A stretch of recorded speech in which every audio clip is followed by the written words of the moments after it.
Things spinning. Yeah, it looks like we're on right now. Hopefully we getting some notifications out there. What I'm gonna do is I'm gonna go ahead and put the Patreon in there. Shout out to everybody on a Friday. Coop, how you doing, brother? I'm doing good. How are you? I'm doing all right, man. It's always good to be here. You know what I'm saying? Because that lets me know You that all the like other stuff is done. You know what I mean? it's yeah, it's kind of like, and even if it's not done, it's like we'll pause. It's a safe haven. You know. It is. It is. It really, really is. Because it's like just for all the ripping and running I just did in the last like 90 minutes, and then to like get to sit here and be like, we'll pause Right. and go do something you love. Shout out to everybody in the room. People are coming in the room quickly. You know, we wasn't able to give y'all a Ooh, time today. So we're glad that everybody's getting in the room. ooh. Thumbs up in the chat, man. We're gonna have some heavy talk today. What's good? What's good? What were you about to say? I do. I have something to share. Go ahead. Yesterday, out the middle of nowhere, like it started coming to me. And I wrote the first verse that I've written in about 6 years, actual rap verse. Oh, word. I wrote a rap verse yesterday. I'll tell you a little bit about my creative process. I think I probably shared this with you behind the scenes. I used to just write everything out, but most of my stuff comes in spurts. And like, I don't know where it comes from. It'll just start happening in my brain. And you've probably heard this from people more famous than me say it. For a lot of the things that I was doing when they would come to me, I couldn't get to anywhere to write it down immediately as soon as I liked. I wrote a lot of my first album with my cousin Six at the bar at Dave and Buster's when we were younger. I would literally just tear a sheet off of paper while we were slow and I would go, but I wasn't always able to do that. And so I always told myself, well, don't write anything down until you got at least 4 to 8 bars memorized in your head. And so yesterday it started coming to me and I got a 24 bar verse. And it's funny how it The came to me. people It's like the said, way it "Let's came, hear it." I had to format it and break it up because it's like, well, 6 bars came to me right here. And then like 2 bars came over here and 3 over there. And now I'm pulling and tugging. And it felt like I was like an artist again because that's a lot of the time how I write it. You know what I'm saying? And so I'm just in the car mumbling and shit. And when I'm getting out the car, I'm fucking putting it in my phone like, and bam. And then I'm hopping back in. And so, yeah, I wrote a verse, but I'm going to spit it out and I'm going to send it to you for put up for the people. Cause Oh yeah. Do it like that, and we'll put it up for the people because the people want to hear yeah, it. I am because you want to know what? And I'm going to tell you, like, when I got done, I think it came from a competitive place. Is like, you know, people think that sometimes maybe certain people aren't qualified, like, you know what I'm saying, to maybe Oh, review don't these listen to things. Talib and Yasin. No, no. Like, I mean, see me, I'm competitive, so it's like, oh, if you don't think that I'm qualified, like, I'll show you that I can rap like the way that like most cats who we review can't actually, in my opinion. You know what I'm saying? Like as far as my pen game goes, I've never been concerned about anything. It's just about like if my timing is still good. Like my pen's always nice. Well, that was always the thing too with developing according to hip hop, like in its origins. We wanted it to be like a not only a hub for the hip hop community, and I mean community as far as the fans to be able to converse and talk about things, but the staff be people who had participated in pretty much in every element that hip hop entails and have levels of experience in that.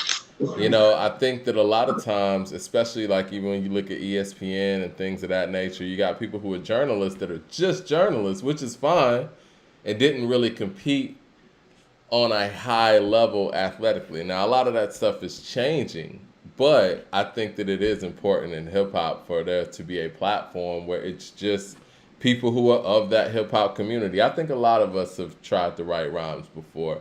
A lot of us have gotten to the point where we've gotten in the studio before. A lot of us have performed live. And if you're able to have that level of experience, you know, you have a different take than someone who's never jumped in the studio and spit a Right. rhyme in their life. I mean, I put a whole album together by myself, Mike, living on 2 separate coasts.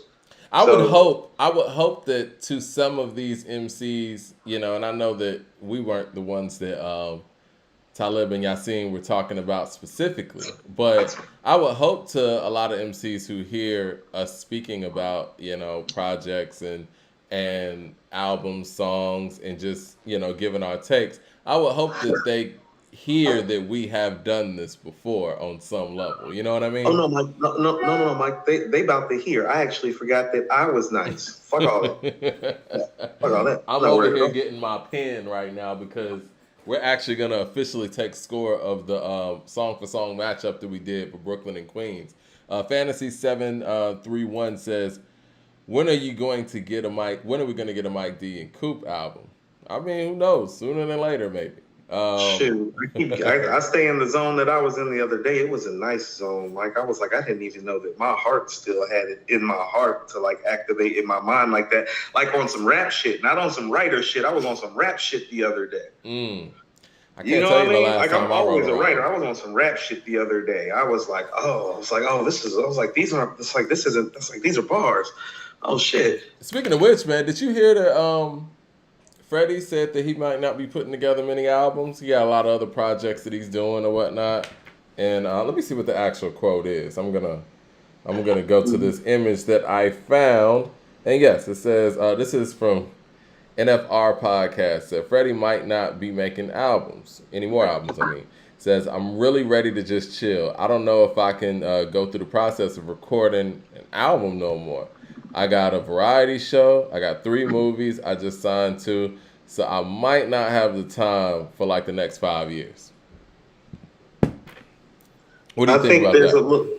I think there's a little cap in that. Yeah. I think that, man, at any given point, and I've said this before on this show, Hollywood can take any of our artists away from us, except for Jay-Z, and Nas, and Kanye, probably. You know what I'm saying?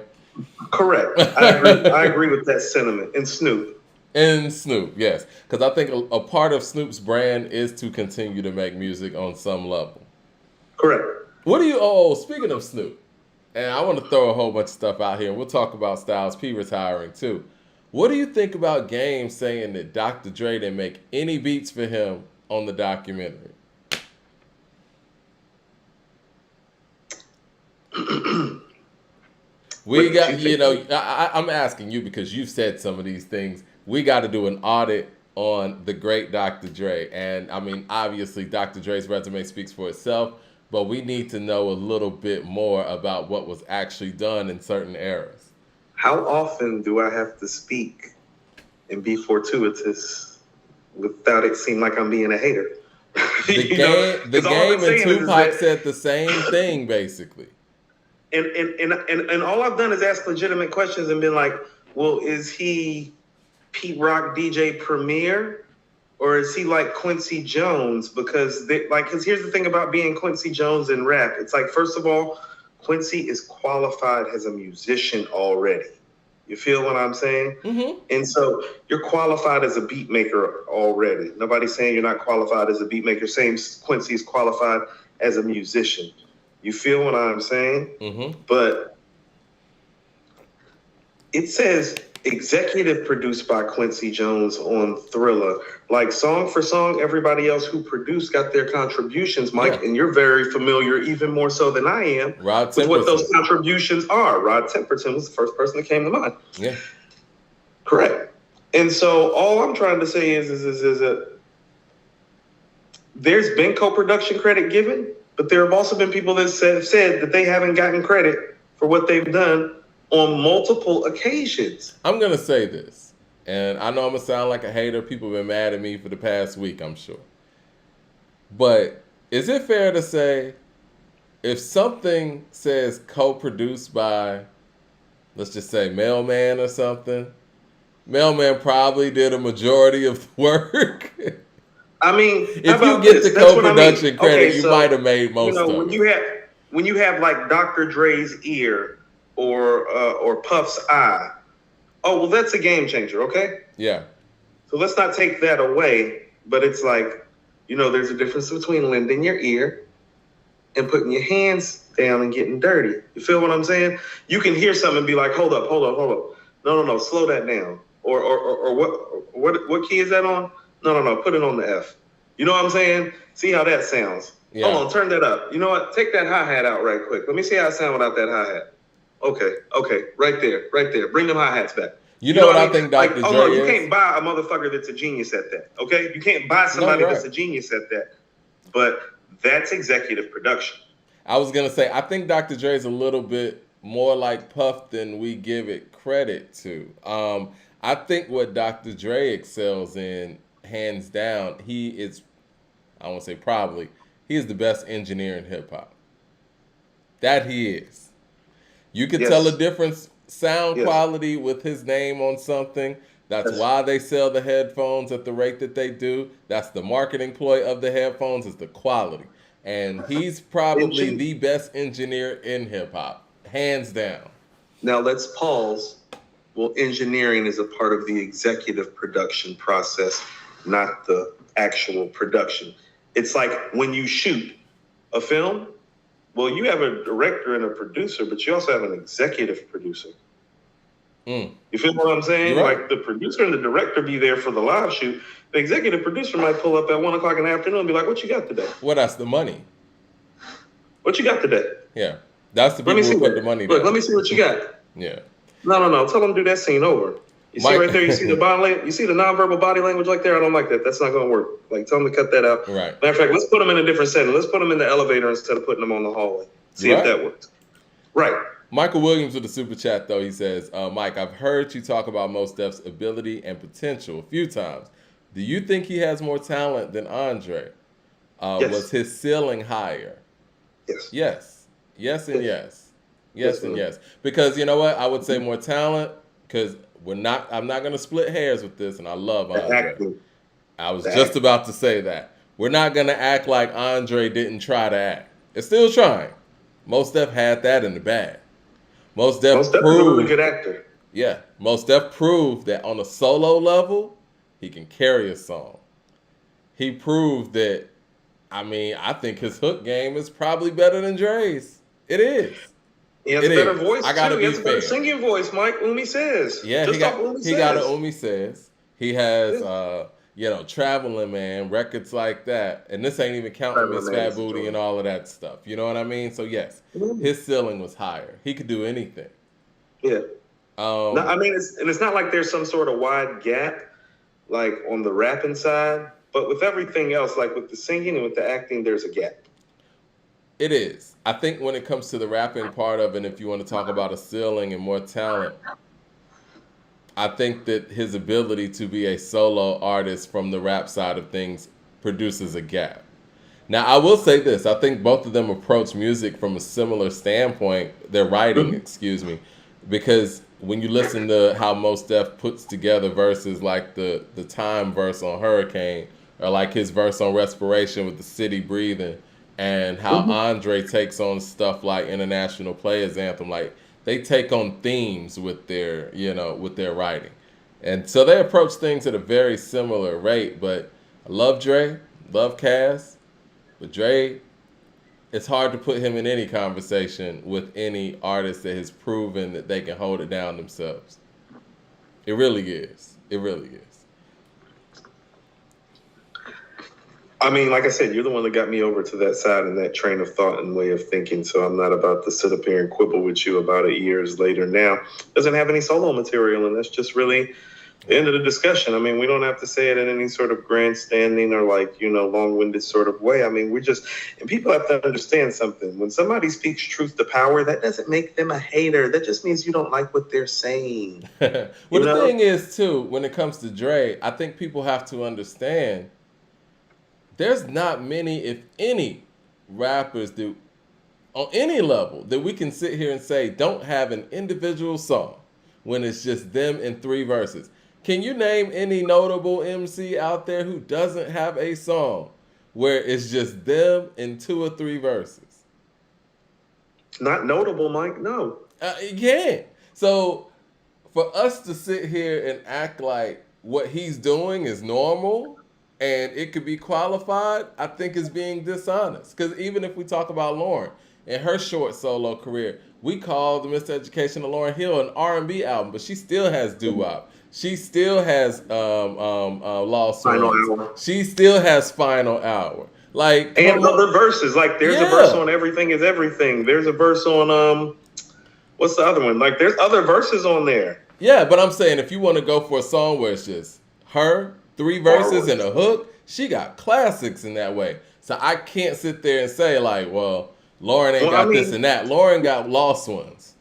Well, She see did that. Okay, so let's pause again. Well, that would be the thing about it. And if we were really parsing hairs, it's like, well, Lauryn should be higher than Andre because I always thought Lauryn was a better. Lyrically, Mike. The Outkast catalog is deeper than the Fugees catalog. I would put him ahead of her in that way, but I feel you. MC. I'm talking about the MC. I got you. Because here's what I'm saying. Lyrically, Mike, like she can son Nas and Rakim on her record. And I don't say that about too many people. Like lyrically, she can. I want to talk about that too, man. I know we're skipping around, but yeah, I do want to talk about with Kodak and Lotto and all that stuff. Go ahead. But Mike, it's not just the fact that. So the rap songs are brief for her. Listen to the rapping that you're hearing. It's not like, oh, that was a good rap song. It's like, I think that's one of the best rap songs I've ever heard. Except for she did it 3 times, Mike, on one album. I've got something to say. It's some of the best rap stuff that you'll find, period. Like the 3 rap songs that are on The Miseducation of Lauryn Hill, it's some of the best bar work you will find, period. I'm going to say that is all. No. It is not a question of if she can make a rap song by herself. I do not doubt that. I do not question that. I never question that. Question if that ass is going to show up on time. That's about it. The bar work is stupid. Diverse with the super chat says, love the show, fellas. Keep it up. Have you guys heard the Rick Hyde EP? Short but fire. Oh, gotta check that Ricky out. Hyde got one too? Yeah, man, like Griselda and their affiliates and everybody are out. Into You Jam says, Warren G said him and Daz were running around shopping for samples and chopping them up. Dre came for the arrangement and the mixing. Yeah, but that's what a producer is supposed to do from a traditional standpoint. But when we look at what hip-hop producers do, it seems like hip-hop producers, the ones that we normally rank, kind of have to handle everything from the rooter to the tutor. And it's like from the creation of it to handing it off to the artist that you're getting it to the mixing part of it, and to the sequencing, rather. Maybe not the mixing, but the sequencing of the record, like a Premier, like a Pete Rock, like a Kanye, like a, you know what I'm saying? Even a Manny Fresh to his level. So here's what it is. He's playing a different game than everybody else is the problem. He is, but let me submit something to you. What allows him to play that different game? I'm going to tell you, we make a lot of sports analogies and comparisons. So, one of the things that comes with basketball and being what is considered to be the leader of the team or the guy that you look to is that, well, part of what makes or made Michael Jordan who he was as a player, or Kobe Bryant when he was here, God bless his soul, and LeBron James, Kevin Durant. Oh, you might walk in the gym at 5:30 thinking that you're getting there early and they're already in there and have broken a sweat. Yeah.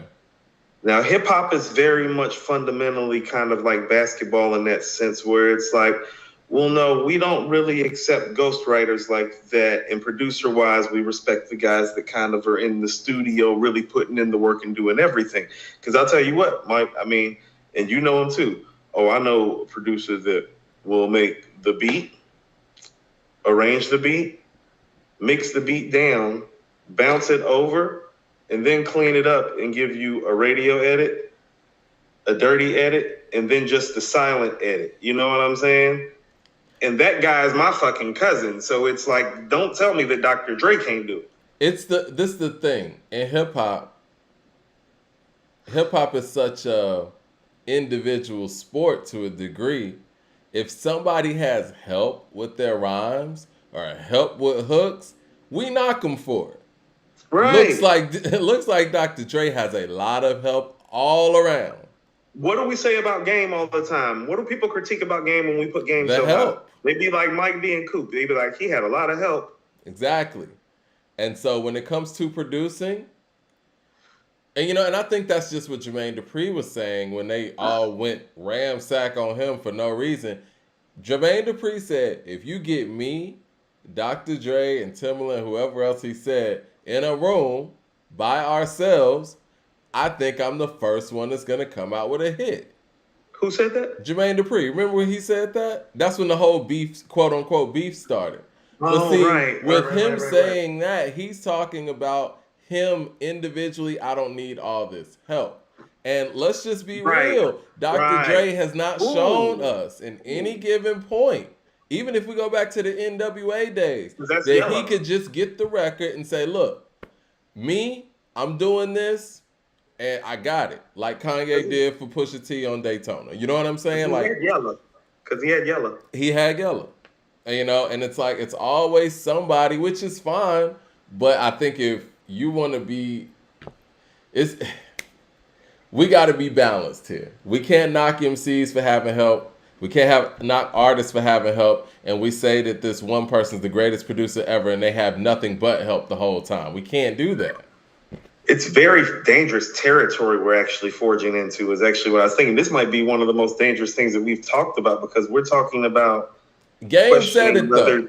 You know, hold on. We're pretty much asking ourselves, did Dr. Dre have too much help? Because here's the fact of the matter. Well, we have to question that. And here's what I've always told you. It's like, well, in a vacuum, give me RZA, because, and this is what I mean. I ain't never heard a MC the caliber of RZA make an album the caliber of Liquid Swords say some shit like, I didn't hear my album till it was done.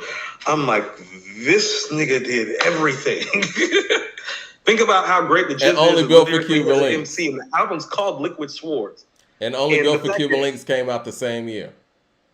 So did Return to the 36 Chambers, Mike. No, he didn't do every single thing on there. But yeah, we're talking about how much did Fourth Disciple and True Master? No, I feel you, but I'm just saying, you know, I want to clarify for the audience out there, because you know people how much did Fourth Disciple and True Master really do? I mean, this is what I'm gonna say. RZA said, "I heard Liquid Swords when it was done, Mike." Mm-hmm. When have you ever heard an MC talk like that about an album? I want to see what the people got to say here. I heard Liquid Swords when it was done. I'm like, this guy's a genius. NR says, what do y'all think about G Herbo? Comes from that Chief Keef era, but he's a lyricist. You know, I was listening to G Herbo the other night on the Rap City, and you know, and I've heard him for years. Mm-hmm. I like G Herbo, but for some reason he seems like a half step behind the beat or ahead of the beat to me. And I think for me as a person from the South who's always about folks being on top of the beat, it kind of throws me off, man. Like, it really does. I like G Herbo. I don't think he's identified his sound. Like, he had, like, his personality is bigger than his sound, and I feel like he gets lost in the shuffle. Mm. And so I want him to identify a sound and a style that works for him, that separates him from, like, the class that he's in. Mm-hmm. Does that make sense? No, I feel you. Yeah. Jay Short says, go ahead. He's just inconsistent, Mike. He's had some good stuff. We're going to get to that when we talk about this Neff and Few, which I liked, but I think that it's a sign of an era as far as the way people put together albums. Jay Short with the super chat says, problem is Dre don't acknowledge his help. Is it Dre that doesn't acknowledge his help, or is it that everyone else doesn't acknowledge Dre's help? Because you and I talk about Doggy Style as we should, but everyone knows Daz made the beats on Doggy Style, but as Snoop would say, Dre produced it. So Daz should get some credit for Doggy Style. He never does in public. So here's a way to look at it. When you look at Dr. Dre's catalog, first of all, people go back to NWA and it's straight out of Compton niggas for life. But Mike, you bring up Yella, as did I. Mm-hmm. So the first two classics, well, it's like, well, Yella's a DJ and a producer too, and he's your right-hand man, and y'all have known each other like for I don't know how long. So it's like, well, you had help on the first two classics, okay? Then you have The Chronic, which was pretty much like hip-hop's first like West Coast like gangster party-ass smoke session turned into like a whole album. And you got to keep in mind, Daz and Warren G are there for The Chronic. And Quick even mentioned being around for some of those Chronic sessions. Yeah. That's Quick, Daz and Warren G right there with Dr. Dre. Now that you mentioned Quick, that's somebody who never really has any help. Look, I told you, And he spits too. He writes, Love. produces, and has, I mean, I don't know who Quick has help with. And he engineers. I mean, his only help on any level that I really knew was Mossberg before Mossberg died. Yeah. Right. That was Quick's only help that I knew of on any level, like any level. And maybe some people in the chat can educate us, because I know we got some insiders in here too. So. Right, but like me and Six, some DJ Quick loving Southern ass dudes. So like, yeah, I fucks with Quick like tough. So then you go to Doggy Style. Well, then the Daz thing comes up. Yeah. Chris the Glove Tabor, who jumped in on this chat, Mike, for the Firm album. He is the co-producer of Phone Tap, Mike. Yep. An Executive Decision, I believe. Yep. And some other joints. Shout out to the Glove, man. Yeah, shout out to the Glove for jumping in the chat. The Chronic 2001, Mailman. Yep. Elizondo, both of them. Mike Elizondo and Mailman are both all over 2001, and so it's like. And after that, he pretty much stopped producing. well, after that, you know what it's like, Mike. After that, it's like you got the 5-piece, so it's like you got In the Club. Whoa. We're skipping the whole thing. What about Eminem? No, we're not. Okay, I'm not skipping anything. I'm not doing it. That's why. Okay, all right. All right. Can't get jiggy to that. That's why. No, you want to know what? Eminem is part of the 5-piece because M is where he started just kind of giving people the 5-piece. Because you have to understand, it's not like he's producing every track on the Slim Shady LP, on the Marshall Mathers LP. It's like he produced like 3 or 4. I think he did like 4 or 5 on the first one. He did like 3 or 4 on the second one. Yeah. So it's not like he's even taking Eminem on full in throttle by himself. Yeah, Eminem handles most of his show. production. The Eminem show is a 5-piece. Get Rich or Die Trying, 5-piece. The documentary, a 5-piece. So it's like after 2001, you're getting a 5-piece. You might get a biscuit. Michael Williams in Super Chat. Michael Williams says, I listened to the new Gibbs. Pretty dope, but I agree with Mad Max about his flow sounding the same. His choppy staccato delivery gets repetitive. Okay. Mel 531 says Dr. Dre is the best ever. Please stop, guys.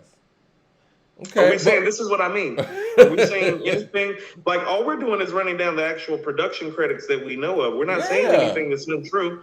Like most of the stuff you can actually go look up. Like you can go even look at Snoop Dogg interviews where Snoop is talking about, well, Daz came up with the beat, but Dre came in and made it what it was. All right, this is what I'm going to say. And since we're talking about the game.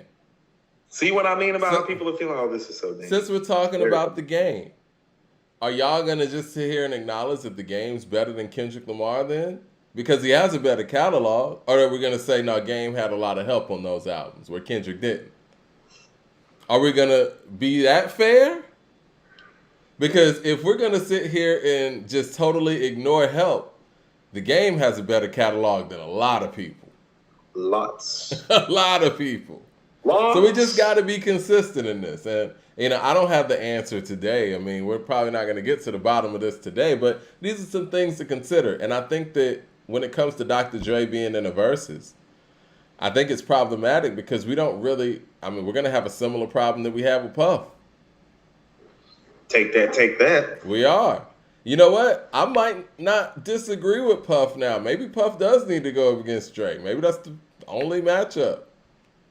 Because they both will sit there and play stuff that, other people had hands in.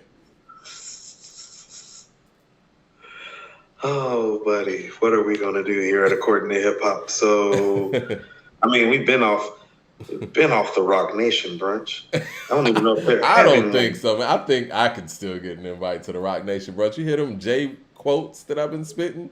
I think it's the Aftermath brunch. I'm not going to that anyway. All the Eminem stuff I've said. I'm definitely not, Mike, but I like the West Coast. And while we're on that subject, Eminem still has not responded to the Black Slim Shady. And I'm tired of you guys out here trying to act like that record's not respondable or something. Like it's whack or something. It's a dope record. And if you don't think it's a dope record, it's because you don't like Eminem's music. Michael Williams with the super chat says Kanye is the best producer ever. He's the most chameleon-like and versatile. Premier and Dre typically have a signature sound that is identifiable. I want to say this too, and I love Premier, and I think that his signature sound has like a vintage feel to it, so it ages well in that way. But long term, how do the young people view current Premier production? I guess because for us, when we hear it, it's nostalgic, and he's never really had to adjust with the times. So I don't know. It's just does your daughter listen to any of Premier stuff, and what does she think about it? Is that like daddy's music or something? Whenever he comes with something new, it's definitely dad's music because it's like you have to understand if she's hearing Primo from me, she's probably hearing more classic Primo than current Primo. And I kind of audit some of the things that I play for my daughter. Like, it's like I play stuff when I'm with my daughter and she's like 15 going on 16. But it's like I don't be in the car with her when I play the 10 Crack Commandments, quite frankly. Because you know what I'm saying? And I guess dad's like a little too enthused, and then she's going to start asking questions. I'm not answering those questions. I guess what I'm trying to get to. You're going to ask me those questions, young lady. But no. You know what I'm saying? But not as far as the current stuff. I think the last thing I played, I played Armani Simply Done for her. She liked Simply Done when I was kind of introducing her and putting her under Armani. Because I put her onto Armani. That's a she good knows song. who Armani is. You know what I'm saying? But she knows via Dad, and Simply Done was the introduction. And so that's a good example, though, that song right there. Yeah. I think that's a great example. Yeah. It has like a vintage Premier feel to it, but it still sounds up to date. Yeah. It kind of reminds me of the record that he did for Rod Digger. It was at the end of Dirty Harriet, before the bonuses or whatever, when she was talking about her three brothers. Kind of reminds me of that record. His style has always had a classic, like his early stuff had a classic feel. Go play Mass Appeal. You know what? His style is kind of like a Jadakiss in a sense, where it's like he doesn't really have to change his style, but it kind of fits with any and every situation. It kind of works. Like the Biggie stuff is special because it's like where he seems stretched the most. Because to be honest with you, if you were to really hear, like, go play Kick in the Door and Unbelievable and 10 Crack Commandments versus all the other stuff that he made around the time, you're like, oh, those are different. Yeah, they are. You're right. 007 with the super chat. Shout out to 007 in the building. He says, rank Game and Kendrick albums if we go there. Let's go there. Very problematic. You want to go there? That's fine. Let's go there. How far are we going? We're just going deep. We're just going as far as Kendrick catalog goes, right? Because, I mean, Game's got more albums, like 3 or 4 more at least. Okay, so if we say, documentary, Doctor's Advocate, and Good Kid, Mad City. You got Good Kid, Mad City at the top of all that? Yes, Good Kid, Mad City is the best album of the collective albums that have been made, in my opinion. Because if we're going to start splitting hairs, he had the least amount of help. And, well, we found out that he wrote J-Rock's verse. The joint with Drake, the Poetic Justice, might be the weakest song on the album. So it's not like that help was like super, super helpful. Dr. Dre's on Compton. It's a fucking Just Blaze beat. Thanks, Dre. Thanks for jumping on Good Kid, Mad City. Thanks for jumping on a West Coast classic and not doing a beat on it. Hold on. Since we're talking about that, how many beats has Dre actually made for Kendrick?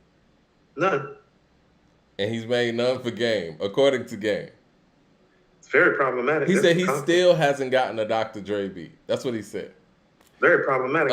Jay Short with the super chat says, would you ever do a TDE versus Griselda for New School? I think that would be dope.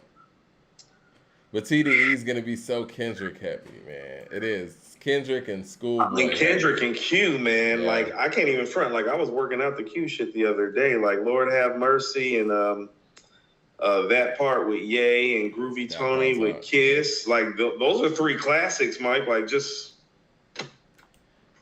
Okay.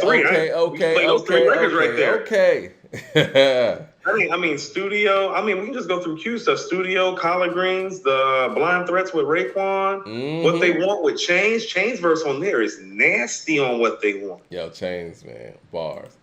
Michael Williams with the super chat says, speaking of producers, do you think it's fair to say it's more difficult for producers to stay relevant and evolve with the times than artists? I don't know. I've heard DJ Paul speak on that, he said he likes producing more because obviously he raps and produces, because like when you're rapping, you have to try to change with the times and sound cool and hip and this and that. But as a producer, you know, music is everywhere, and you can find ways to continuously be innovative sonically without having to adjust with the times. You know what I mean? Like, there's no subject matter with beats. The artist. What's that? Oh, you got a bird in there? No, you know, like one of the neighbors has like an acoustic set and be playing live music sometime. Oh, okay. Like outside, and you can hear like the band playing and stuff. Like I'm hearing them crank up and rev up. That's all. Shoot, they made me lose my train of thought. Where were we? Well, we were talking about producers and them having to evolve with the times. That's what I wanted to say. Well, the artists don't get to be themselves the way the producer does. Exactly. Like, I just want you to look at it just on this one fundamental basis. So many of the guys who we look up to, like that we grew up on, like their hair color is still the same. Like, and we know that these niggas are 50 years old. It's like, we know that your hair is all the way gray. You're 50. You know what I'm saying? That's what I mean when I'm saying the artists don't get to be themselves. It's like they don't even get, like for real, Mike. Right. I mean, because I have never colored or coded my shit. And when I be seeing like rappers who were like 23 when I was 13, and it's like their hair is like jet black, and I'm like, man, you just celebrated your 51st birthday. It's like, get the fuck out of here. Like no gray hair. It's like Mike, I'm not even talking like a strand or it's like not even a strand or a strand. All black dreads and everything. It's amazing how many of these rappers that are 50 don't have any gray hair at all. You know what I'm saying? They're not so stressing. When you're the artist, you have to do certain things and compromise yourselves in ways the producer doesn't have to do to stay relevant, even on a physical level. It doesn't even have to associate itself with the music necessarily. Madonna still be out here dressing like she's 40 when she's 70 now. Yeah. Reggie with the super chat says, Mike/Coop, can you check on that Math Hoffa Young Guru part 1 and 2 and Tony Yayo interview? They both covered a lot of what you guys talked about recently. Maybe somebody's listening, I guess. I saw some of that interview. I was watching. What did y'all want to cover on that interview specifically? I mean, because this is the thing. One of the things that stood out to me is when he was talking about, 50 Cent and 50 coming and all that, and 50's ability to write hooks, and I didn't specifically love how he kind of called out Memphis Bleek. Like, I know you don't love me should have been Bleek's hook. It's like, who in the Rock really has strong hooks, period? Don't just call out Bleek. You know what I'm saying? I actually thought that was an insightful point. Unfair, but insightful. Yeah. I just feel like Bleek always gets pulled out of these discussions. You know what I mean? Right. It's unfair. No, I get you. That's what I mean about the unfair part of it. Just because it was unfair doesn't mean it wasn't insightful, though. Yeah. I mean, again. Because I think he's speaking to, why aren't you trying as hard, I think. Like, why aren't you digging deep to try to pull something like that out? Because it's right in front of you. 50 can see it from far away. And so from that level, it is insightful, but it is also unfair because, Do you think he's viewed... I'm not to interrupt you, but I want to get this out. Do you think he's viewed by his peers as a recipient of nepotism to a degree? Yes. And like he didn't... I mean, I don't believe this, but do you feel like some of them feel like he didn't have to work for certain things that others did?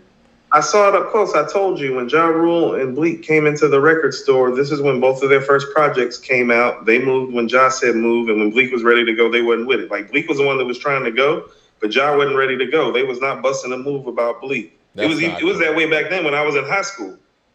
Yeah, that's not cool. So I seen it. I remember him saying like, yo, this is back in the day. He was still wearing the do-rag with the cat back and all that. He was in the record store like that. And I remember him being at the corner. He's like, yo, B, let's get in the van. I'm ready to go. They like, Josh still shopping. It's like, because Bleek was nice, man. And I think that even with him talking about doing the verses, people try to laugh it off, but Bleek will roast somebody in the verses. He's on a lot of great records. Bleek's got a lot of dope stuff. He does. Bleek's on True Love. Yeah, man. Bleek's What You Think of That? Yep. Even the record with him and Ja Rule. round here. Murder for Life. Yeah. Yep. Murder for Life. Hypnotic with Jay and Beans. What's the what? Get my mind right, money right, ready for war. Yeah, he's made some stuff. Holla on the Dynasty album. Yeah. Yeah. 36 Chambers with the super chat says, are there any younger new era producers that rank up there with some of the older legends? Seems like there's a void in quality in producing now. I mean, we got to say Hit Boy has to be somewhere, right? I mean, I would say and I Metro think Metro as Boy. well. Yeah. Yep. I think Mike Will made. Who? Mike Will. I like Mike Will made it, but I don't. He's a hit maker. He's not an album maker per se. Right. It's like he's the epitome of a great placement producer to me. And I mean that like in a great way, but it's like also it's like, well, it's like, did you hear that whole Liquid Swords thing I just ran down to you? But you know, even Timbaland and Neptunes haven't even done that. You know what I'm saying? Like I think. And I don't hold them like, and they're not in my top 10, either one of them. Whoa, the disrespect. Not as far as rap producers. Oh, as far if we're talking producers, but we're talking like on some rap shit. It's like, and if they did, they'd be like 9 and 10. Yeah, on some rap stuff, I'm with you on that. Like, it's hard to put them ahead. You got the Neptunes ahead of Q-Tip, Mike? Because Q-Tip would be like 8th or 9th on this list, probably. Yeah, not on a rap level. I can't. Right. Because think about it. Look, Dre, Ye, RZA, Primo, Pete Rock, Dilla, Q-Tip, DJ Paul. You want me to keep Mike Alchemist? You think Neptunes and Timbaland? We had 9. I'm just going off the top of the dome. Yeah, on some rap stuff, that's hard. I don't know rap shit, Mike. Now, we're talking about overall, that's a different list. But yeah, you're right. Yeah. You're right. I mean, and Mike, DJ Quick. You're right. And the Neptunes will place higher because the Clips. It's true. Period. Mel with the super chat says, Snoop and Dre making a sequel, Doggy Style, called Missionary. I'm interested in seeing how it's going to turn out 40-year anniversary. Nah, man, listen, man. I believe it when I see it. How about that? No, Snoop went on Stephen A. Smith's show and confirmed it. I believe it when I hear it. Let me speak. Snoop smokes a lot of marijuana for those who were not privy to that fact. Insider information. Listen, this ain't on Snoop. I believe Snoop, but I want to see that Dre is going to make a whole album. I believe that when I hear it. Because these same people have been telling us the Detox is coming out for 20 years. True or not? Quality wasn't there. Huh? See, that's the difference between Dr. Dre and Kendrick. There we go. There's a difference between the producer and the artist. You see, when the producer makes classic stuff and it's not up to par, the producer doesn't have to come out and they get to maintain their legendary status. But when you're the artist, Mike, you gotta take a 5-year break. You got to come out with something. You got to come out. And it better not be no mid. They have been talking about the Detox. You better have all your hair dyed like an old nigga supposed to. They were talking about the Detox for 20 years until people just didn't care anymore. So, but it's Dr. Dre, and as a producer, you can get away with that. Like if RZA right now was like, I got some old dirty bastard vocals, and we're gonna redo Enter the Wu-Tang. You feel what I'm saying? Yeah. Well, I mean, they also said that Rakim and Dr. Dre was coming out with an album. We would literally wait until we got Social Security for that album. I'd be like, is RZA still dropping that? Because it's a producer saying it. The producers get to do stuff like that. They don't have to be up in the front. They get to play the back and talk their shit and spit their game and call their clip. No, hold on. I say this respectfully, though. If Dr. Dre said that him and Snoop are dropping an album, now then I might get a little bit interested. Huh? It would never come out. If Dr. Dre said it, it would never come out, though. Like that's like Andre saying that we're getting an Outkast album. Then okay, I might think it's gonna happen. Like, I'll never forget when I went on hiphopsite.com one day and quote from Dr. Dre, I just signed Rakim the Aftermath. The name of the album is going to be called Oh My God, and it's going to be the biggest rap album ever. Man, what the fuck ever. Like I said, I believe it when I hear it. Missionary. Right, like if Dr. Dre is saying it, that's when you need to be like, oh, so we're never going to hear that. Snoop says it, it's like, oh, y'all are actually in the studio making music. Right. I don't know. Michael Sanders with the super chat says Schoolboy Q catalog is better than Kendrick's. What about Schoolboy Q versus Kendrick? What have I been saying? He says, I think Q would win. What have I been saying about all the bangers Q got?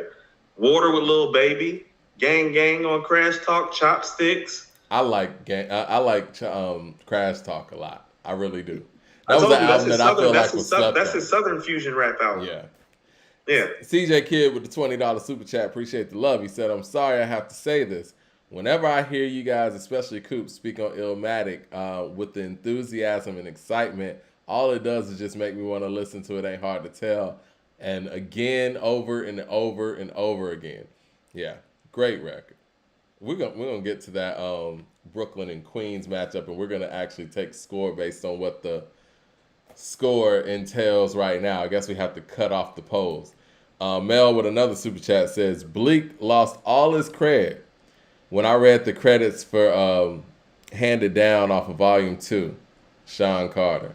And you know what? And again, those are things that we see as fans in the liner notes and behind the scenes things. So maybe the people who were in the studio with him, Young Guru specifically being the engineer, maybe he's seen a lot of that stuff, and that might weigh in on how his tone is in some of those interviews, and how Bleek's name comes up. CJ Kidd says, speaking of which, It Ain't Hard to Tell the best closing track on the album ever? Some people will argue and say Scenario, but what say both of you guys? Are we just talking about isolating a song? You said best closeout track. Album? I think the best closeout track to me might be Last Call off of College Dropout.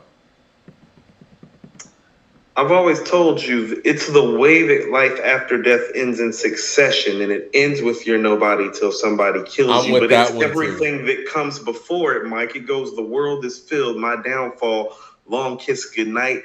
Then You're Nobody Till Somebody Kills You. You're Nobody Till Somebody Kills You is chilling, man. It's bone chilling. Like I think it is the best closeout record ever. Yeah. It's hard for me to say Last Call is over.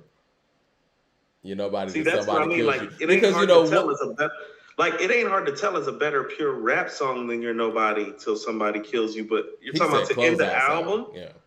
Like, that's what I mean. It's like, what are you going for? On what level are we speaking? Because, yeah, It Ain't Hard to Tell is hard to beat as an album ender just on, like, a fundamental, like, comparing a song to any other song basis. Because it's, like, prime Nas rapping, like, on some rap shit. You know what I'm saying? Yeah. Like, that's hard to beat when he's in that space. It's a first single that's the last song on the album, basically. Well, I mean, he kind of set it up like that on the first two albums. If I Rule the World ends, it was written. So that was intentional. Yeah. What I was going to say, though, Last Call and You're Nobody Till Somebody Kills You is literally the beginning and the end. And it's like, it depends on what you want to pick in that sense, man. And I think that, man, it's just so chilling, and how well how seasoned he was on You're Nobody Till Somebody Kills You. I think it's probably one of my favorite Biggie songs, period. And that's saying a lot. Because he got a lot of songs. How about this? And I've kind of saw this from the battle. It's like, I don't think people really understand how brilliant that record is. Brilliant. Like, he's flawless on there, Mike. Like, and as an MC, like, how about this? It's like, well, you can accuse Gibbs of a lot of things, but like, just his flow on that record. You know what I'm saying? Yeah. The way he's just like, man, it's like, Niggas it's like watching Barry. It's like listening to him flow is like watching Barry Sanders run on Life After Death. It's like, it's so fucking. It's like have ball bearings, man. Like no joints, ball bearings. I was listening to the radio for whatever reason the other day, and Nasty Boy came on. I know you hate that record. I actually like that. The record. It's just one of the weakest records he ever did. But I'm listening to it. This dude is snapping. He's nasty. I remember we went to Tennessee, then came home. Mad Messages was on my phone. Bitch named Simone, scheming for the semen. Me being the man that I am. Took her to my condo, pronto. Half Indiana called a Tonto. Come on, man. Few puffs, eyes got low, and off to the bedroom we go. These are records that you don't like. Like, this is how he's rapping on a record you don't like. On it. But I think he was going to go more towards where that was. Like, he just thought different, you know? Jay Short with the super chat says, whose hook game was better, Nelly, 50, or Ja? I'm going Nelly, 50, Ja in that order. All great hook guys. Did 50 steal like a lot of Ja's hook game though? He did. This is true. Okay, so he can't be ahead of Ja then. But it would probably still be Nelly. Yeah. Nick Miller with the super chat says, Bleek has a bunch of features, and round here, not enough. A lot of the stuff that Bleek would do in the verses would be feature heavy.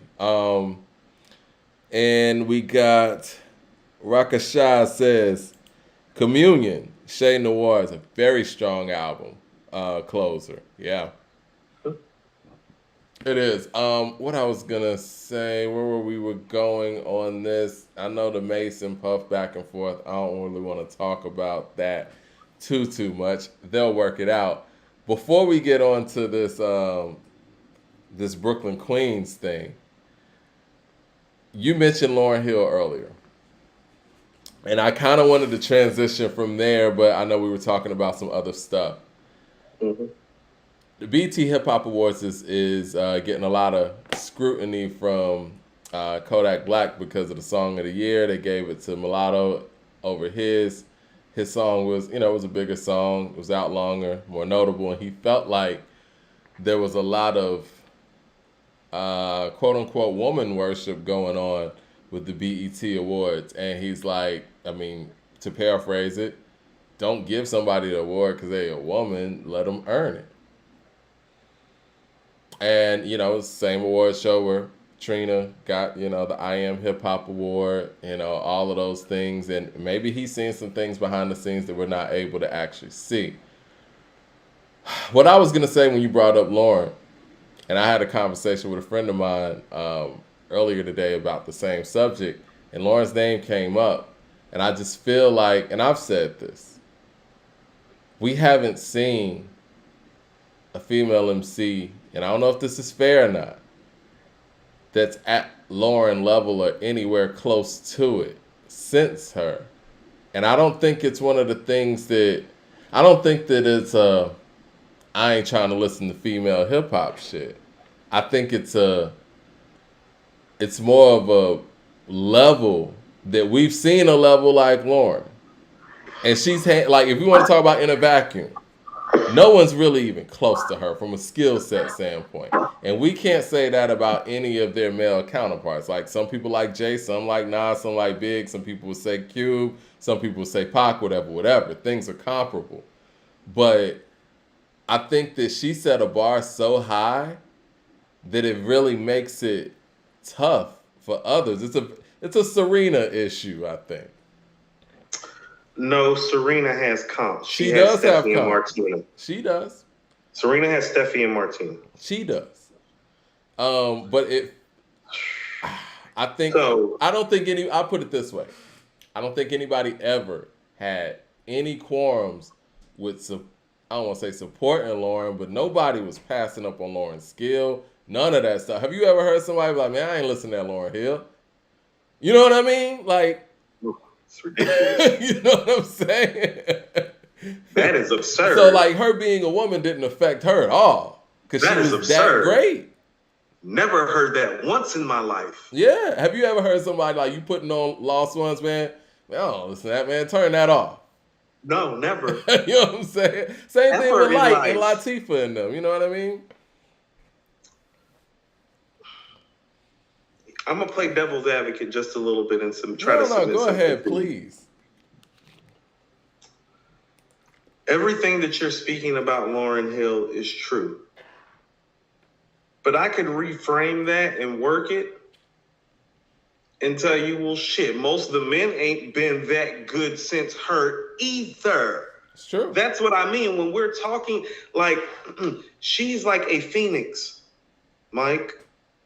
Like, you see that once in your lifetime. Like, she is a MC. Okay. Like, just the MC. She is an MC, the caliber of a Black Thought, a Nas, a Rakim, a Mos Def, a Andre. Like, whoever your favorite rapper is, she is just as skilled and good on the microphone as they are. Mm-hmm. Period. End of story. Yeah. That album gave us everything. She is the one of all one of ones, because after saying that, Mike, well, she sings better than most of the women sing too. So what the fuck are you going to do with that? Well, she raps better than 98% of the guys and sings better than 95% of the girls. She's the Phoenix, Mike. And so putting anything in a comp with her isn't fair to anybody. It's not. She doesn't have a comp.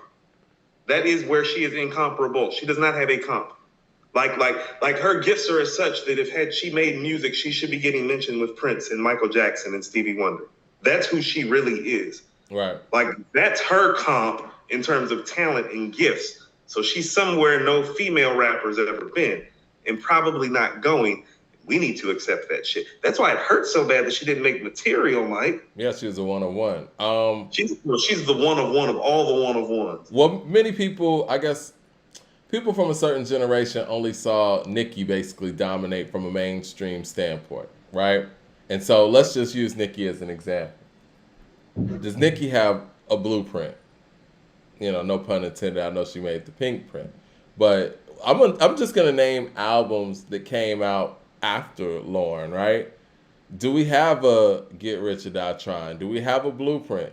Do we have a It's Dark and Hell is Hot? You know, on that side of things. Do we have a Good Kid, Mad City? And if we don't, why not? You know what I'm saying? What, from Lauryn? No, from women in hip hop, period. From a mainstream standpoint. What do we need for that? Okay, so like, let's just briefly like go into, well, what would it take for that to happen? That's my question, and it's like, I don't know. Like I've always told you, like Funkified and hardcore were probably the closest thing to me that I felt like got acceptance from the males, and you could still ride to it. Because I think for the guys, this is what I mean about it's such a funny thing. Because when you're dealing with hip hop, you're dealing with men and their egos. Well, I think, all right. There's always been this thing about rap being about machismo, and how tough are you riding around listening to a female spit? Well, I would like for the ladies in here to chime in as well, because I think that women listen to the Blueprint, they listen to Get Rich or Die Trying and all that stuff too. What do y'all think about how comparable some of this stuff is? CJ Kidd with the super chat says, I'm just speaking of the last track on the album, regardless of if it was a part of the concept or just a pure song. So, as far as It Ain't Hard to Tell, Last Call, Long Kiss Goodnight have been mentioned. What about Scenario? It was You're Nobody Till Somebody Kills You. Scenario is a great closer too. Jay Short says, you got to keep that BK versus Queens poll open. Okay, we'll see. Mad Max is in the building. Must be losing.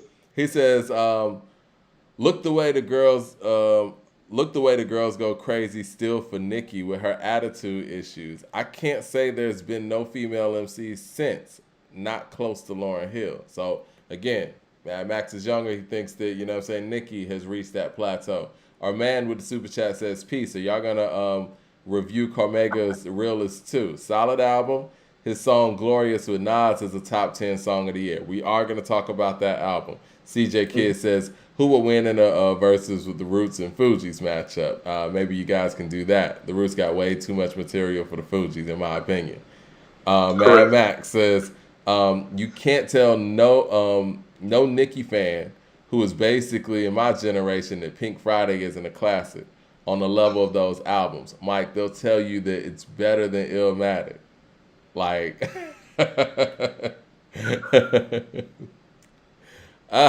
okay. So, all right, let's do this. You made a list. You have made this list. Top 50 hip-hop albums all time. How far are we going to get before we get to a female rap album?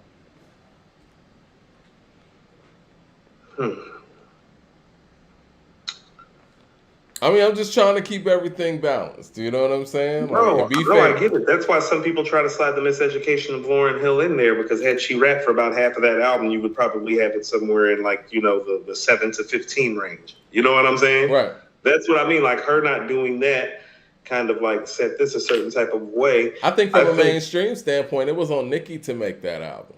Not Miseducation, but that album that ranks high. You know what I'm saying? Like, because does Nicki have a better album than the Carter 3? Um,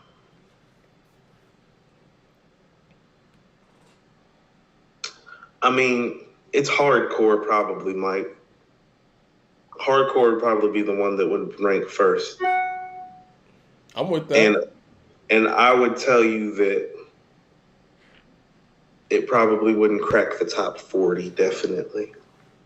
Yeah. And so I think somewhere between 40 to 65, you could drop hardcore in there somewhere. And there's enough of the music, impact, singles, bar work, classics there, because it has what great rap album should have. Well, she can rap her ass off. Kim has always been a great rapper to me. Like always. Like Lil Kim's always been a dope MC. Somebody mentioned something that I think probably set off a generation as well. People saw that Rolling Stone put Cardi B's Invasion of Privacy at number 16. They saw that they put Missy Elliott's what was it? It wasn't even Missy's best album. It was like Miss E So Addictive at like number 8. So Addictive. And see, that type of stuff, I hate to say it like this, but it doesn't further, women in hip hop. It makes it look like for some people that you're giving those spots away. You know what I'm saying? Unearned, unfortunately. No, I just don't think that the Missy Timberland thing is rap or hip hop. I told you, it's its own thing, Mike. I love Missy, but it's like I literally put my money down and bought those albums. Those albums ain't top 50 hip hop albums all the time. None of them. Right, like Super Duper Fly. Like how can you put Super Duper Fly next to something like Black on Both Sides? Exactly. And I think that the closest, I think that if we had to rank one of her albums, I guess is the highest, I would say Under Construction is the closest to a hip hop classic. That because it's a very hip hop oriented album. It's a rap album. You know what I mean? Yeah. Like she's singing on there, and the melodies are rap driven. Right, and she made it a point to be a rapper on that album. Work It was a huge record, even though we don't really hear it as much anymore. At the time, Work It was huge. It was everywhere. Yeah. CJ Kidd with the super chat says, Coop, you had to mic your album. How many mics are you giving your album? That's a conflict of interest. It is. I'll tell you what, I felt like the one that I didn't release, that I've dropped a track or two of, like pieces of, like I felt like that was a 4.5. I knew it was at least a 4.5 when I made it, and I'll stand by that. Yeah, I'll stand by that music. So the one that people haven't heard was a 4.5 in my opinion. Mad Max of the super chat says Kodak, though, was right, by the way. Who played that Lotto record? Even he said Glorilla should have gotten that if his record did. Well, okay, see, now here's the thing. He's not just talking up the side of his neck. He's providing some evidence. He's going to the biggest anthem of this past summer. Like this summer that just like is literally ending. Well, F&F was the biggest banger, period. Right. Like, period. Like, male or female. Yeah. And so it's not like...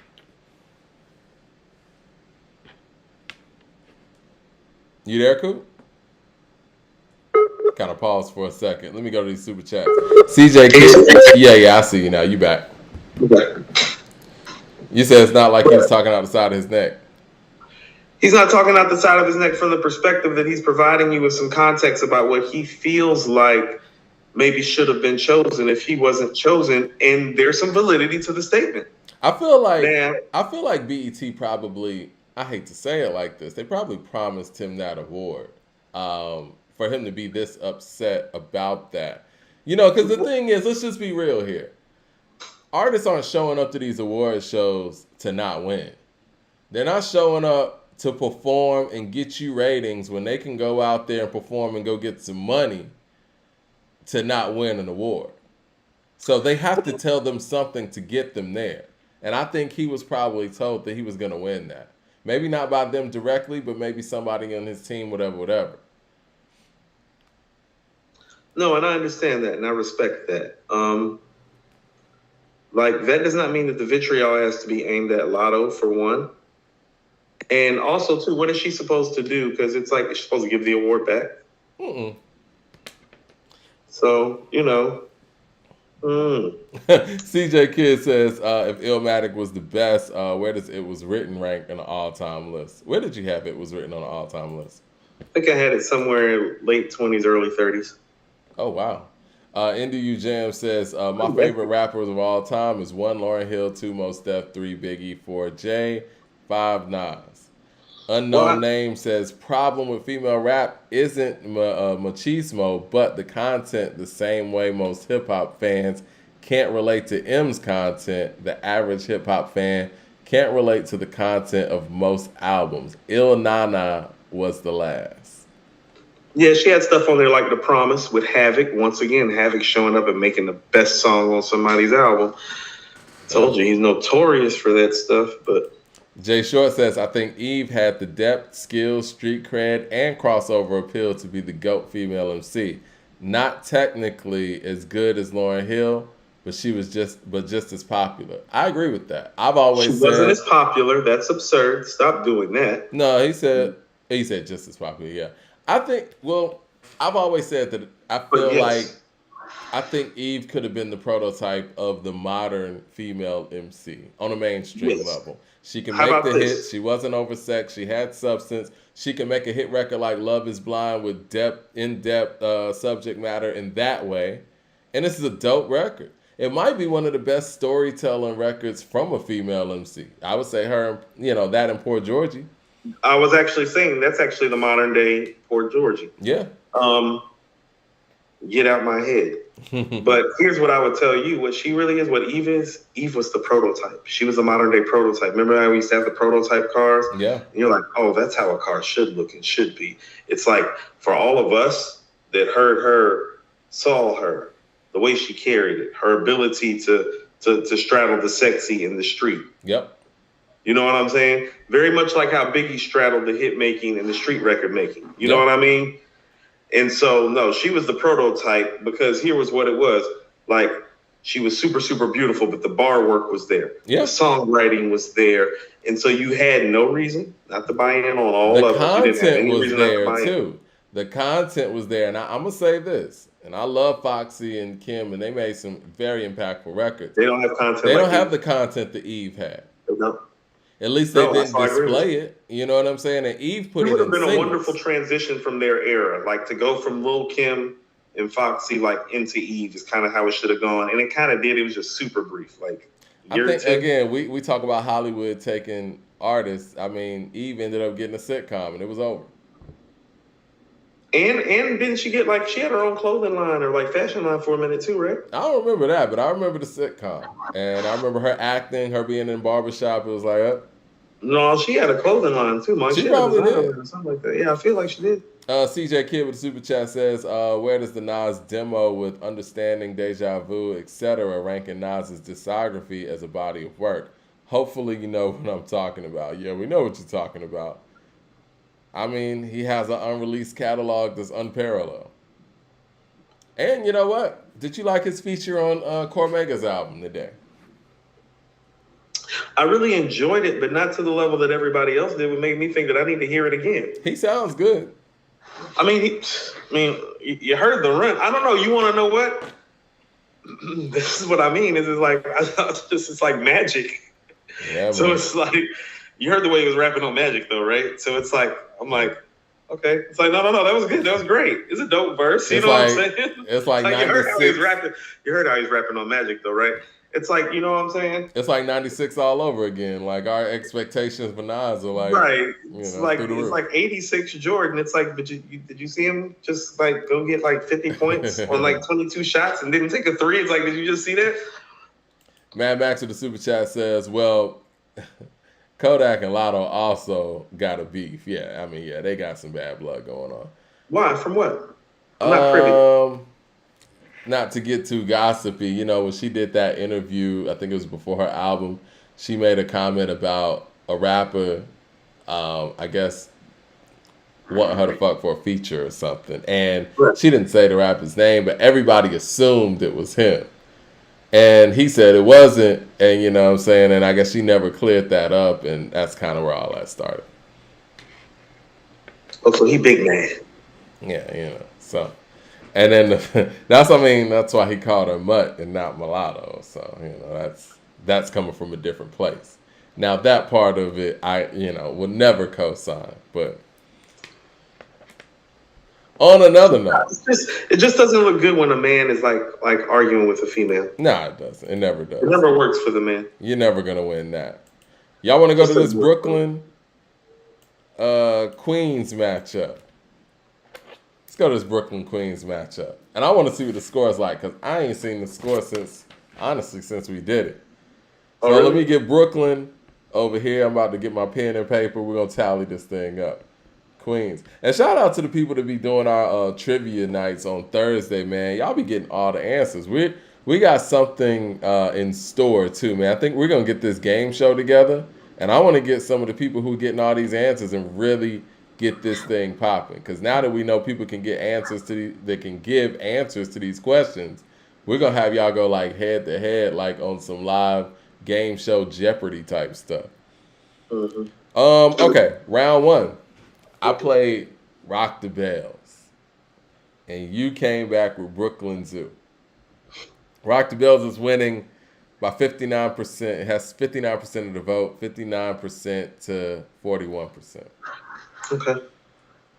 Then round two, I came with Keep It Thorough, and that's beating Brooklyn's Finest 75%. Well, 76% is 24%.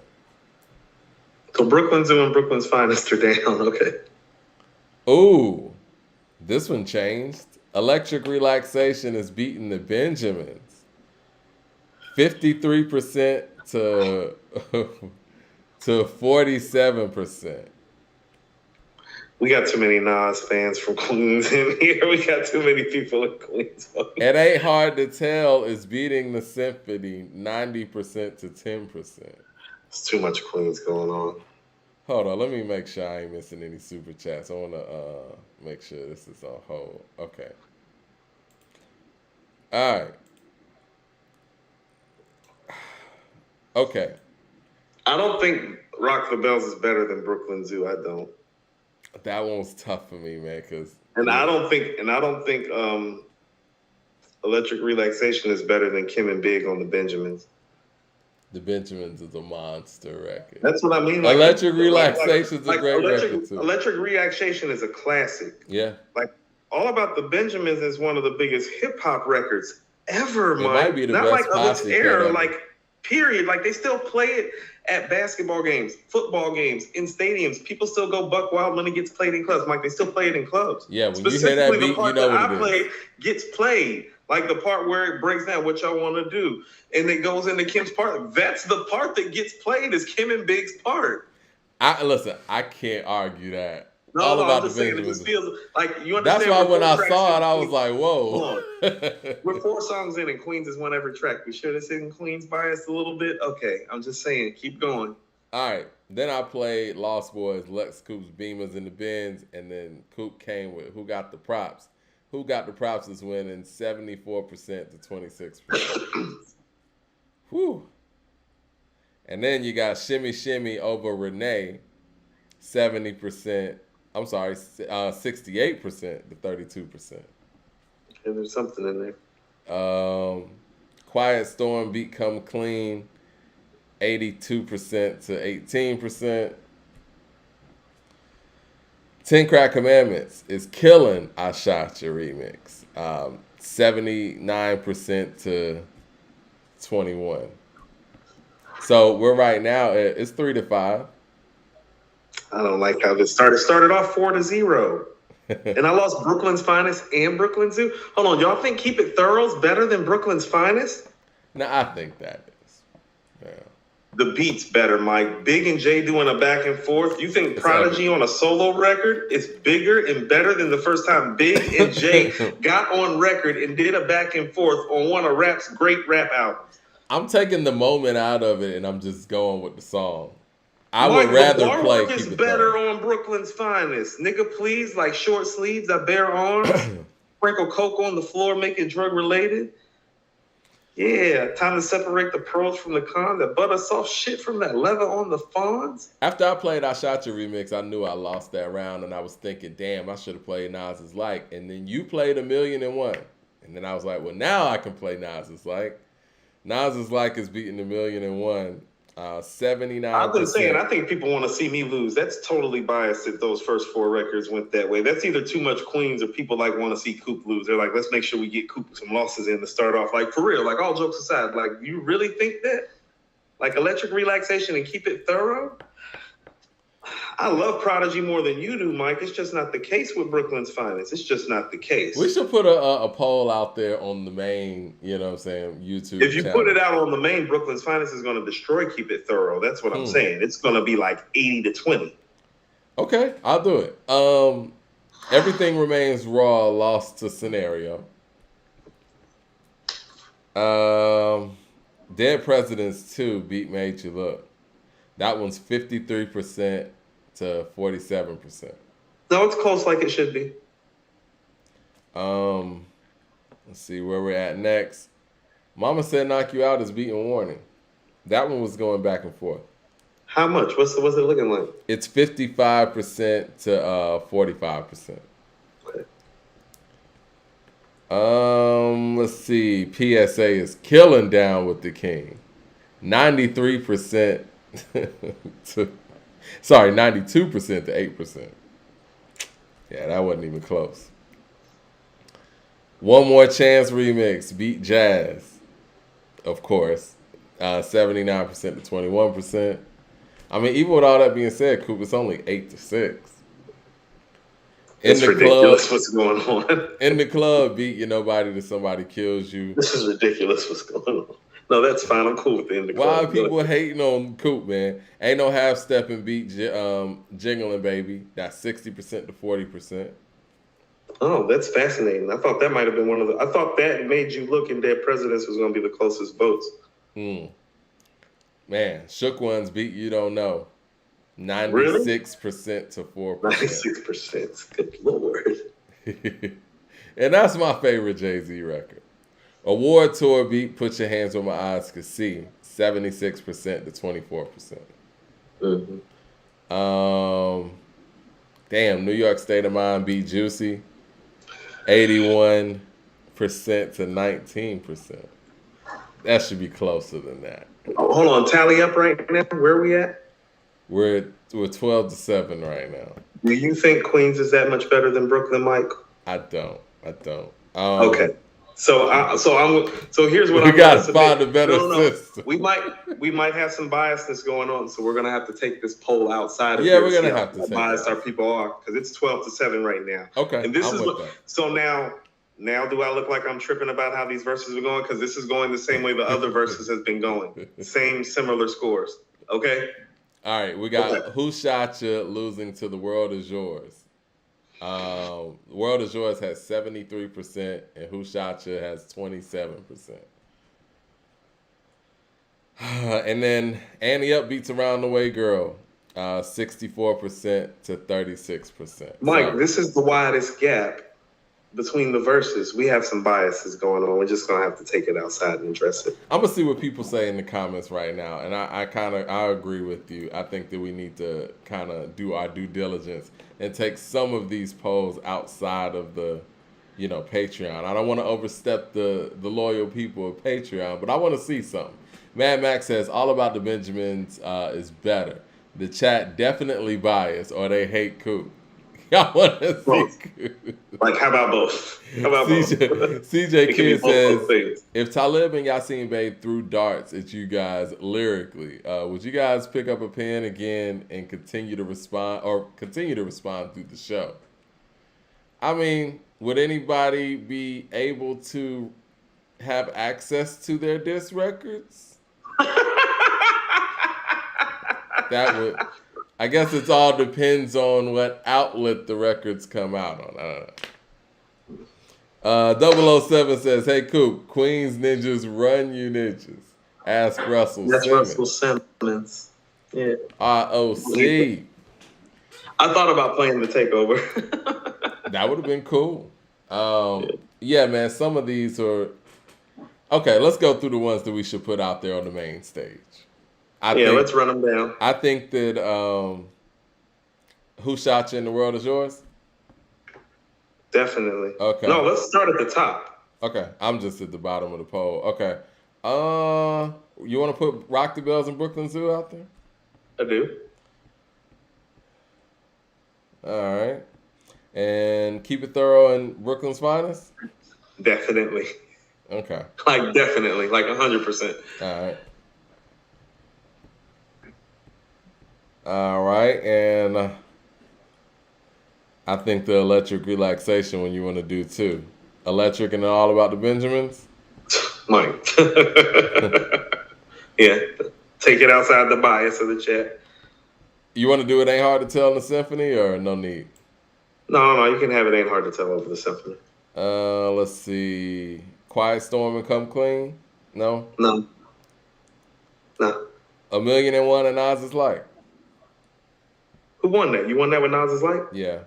What was the vote like? It was 79 to Take It Out. To 21. Yeah. That's prime J over Primo, and that's prime Nas over Primo. It ain't no fucking 80-20, and I'm the Nas fan of the two. This is absurd.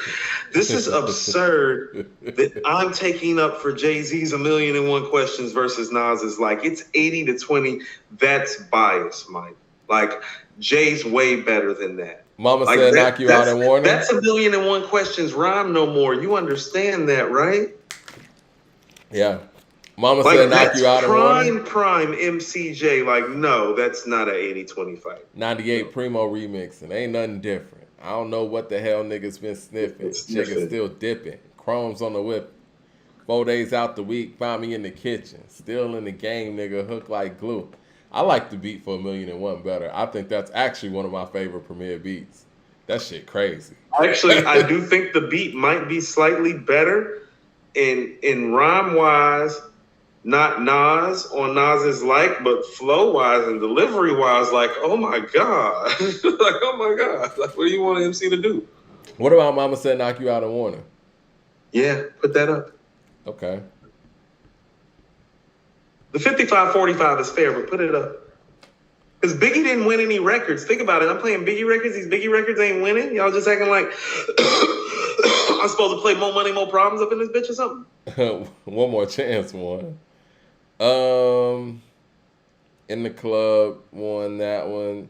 You don't have a problem with You Don't Know losing the Shook Ones Part 2, do you? I don't. Okay. Wasn't expecting to win. What about Juicy in New York State of Mind?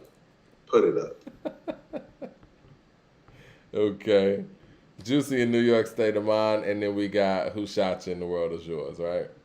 Right. All right, so what I got right here. Didn't you win all those records? Think about that. I did win all those records. Think about that, Mike. No, I don't think so. That's straight. And some of that is just a straight up Nas bias because, like, literally Nas is winning all these records no matter what we're picking. It's like, that Nas New York State of Mind, that's the record. Nas The World Is Yours, that's the record. Nas It Ain't Hard to Tell, that's the record. It's like, oh, for real? Jay Short says, at this point, folks just like seeing Coop lose. Right, that's what I'm saying. People are being funny and like, no. But I mean, we're really like trying to audit it properly here. And like, so people gotta like, how about this? This is what I mean, taking my biases out of it. If you feel like Nas is better than A Million and One Questions, it's like, no, that's fine. But when you're telling me it's 80-20, it's like, no, y'all tripping. That's more like a 53-47, 49-51. That ain't no blowout by Nas. Willow Weston says, Mike, no Get Rich or Die Trying tracks in the club. Many Men. I put In the Club in there. Many Men. In the club. I told you Many Men might have been your only misstep that I heard. I didn't have a place to play. Well, maybe I did. I wanted to play it, but I didn't feel like I had a place to play it where I would have won.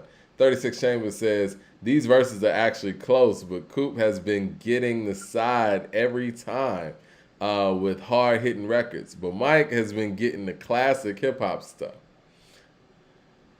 I mean, this one was close. I thought that this was going to go your way, to be honest. Relaxation is better than Benjamin's, Coop. Eric Terrell with the super chat, that is. CJ Kidd says, I excel, then prevail. The mic is contact. I attract clientele. Finish it, Coop, with the whole verse. CJ Kidd likes to hear you rap. Mad Max says, Nas is like, it's far better, Coop. Freedom of jail, clips inserted, a baby being born, same time a man is murdered, the beginning and end. Nas' most iconic line. Eric Terrell says, plus. First of all, that's not his most iconic line. Stop showing your age. Eric Terrell says, plus you lucky Mike didn't play Memory Lane. I don't know if I would have won that, but I mean, that would have been. No, apparently you would have, because like every Nas record, like I had to play Dead President 2 to beat a Nas record. It's like, so I got to play Jay's best lyrical performance, arguably, to beat a Nas record. Well, the Nas records that I chose, the Nas records that made my cut were It Ain't Hard to Tell, Made You Look, The World Is Yours, and New York State of Mind. Those are tough for anybody to beat. Mike, I played Who Shot You? I played 1,000,001 Questions. Stop acting like I played regular records. Oh, no, I know you didn't. There aren't no regular records on here. Jay Short says, the minority here, but I think Brooklyn's Finest is overrated. It's like a 96 Black Republican, all hype and mid-performance from great MCs. I didn't like the beat to Brooklyn's Finest. And, you know, I love... Oh, no, you got the beat. The beat's better on, but... I like Keep It Thorough, man. Keep It Thorough is iconic. No, I love Keep It Thorough. I love P. Yeah. No. Okay, so we'll put up, this is what I got right here. I got Rock the Bells, Brooklyn Zoo. I got Keep It Thorough and Brooklyn's Finest. Electric Relaxation, All About the Benjamins. 1,000,001, Nas is like, Mama Said Knock You Out, Warning. Juicy and New York State of Mind. Who Shot You? The World Is Yours. Mm-hmm.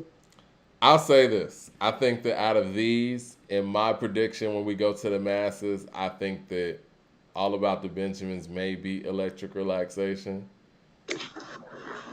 I think that there's a chance that Warning could beat Mama Said Knock You Out, even though I might not agree with that.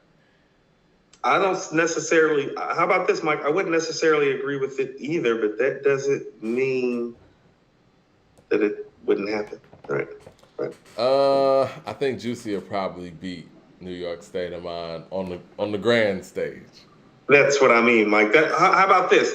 This is what I'm saying. This is where I start feeling like it's like, well, is this a Coop thing? It's like, when I play New York State of Mind, like hardcore records versus your hits always win. But when you play the hardcore stuff versus my hits, and it don't get too much bigger than Juicy, Mike, think about that. Maybe I should have taken Brooklyn just to fuck people's heads up. You gonna go against Nas, or you gonna go on Coop's team? No. I'm just saying these numbers keep kind of coming out frighteningly the same. And even how they start off is like starting off frighteningly the same, like with you winning all the early. I don't know. Rocket Shaw says, happy birthday, Coop. I think we share the same born day, October 2nd. Just wanted to show some love after getting waxed on your Queens versus Brooklyn. Appreciate that. Eric Terrell says, it's not Nas. You can't win with a Pac diss. It's not Nas. You can't win with a Pac diss. Are you talking about Who Shot You? That's not a Pac diss. They got recorded before that happened. I'm tired of people saying that. But see this, I feel recorded before it happened. That's but it. But the way it was put out appears to be that bad timing. Bad timing. So I said, who won? The timing is awful. Yeah. The media coverage was worse. Let's just be real though. Not Coop. a diss record because it got recorded before that happened. Come on, Coop. Let's be real though. They were feeding into this East Coast, West Coast narrative, and they understood what that song says. They understood who got shot. It was just bad overall. It was marketing, unfortunately. I just want to act like it didn't. The Raising Head with the super chat says, if both songs were by unknown artists, keep it thorough. Okay, I feel the same way. Like just not putting the name on the record or whatever. You give me a blank record. I don't know any of these people from anybody. Keep it thorough. 007 says, screw the commercial impact. Redo the verses with the gritty street rap.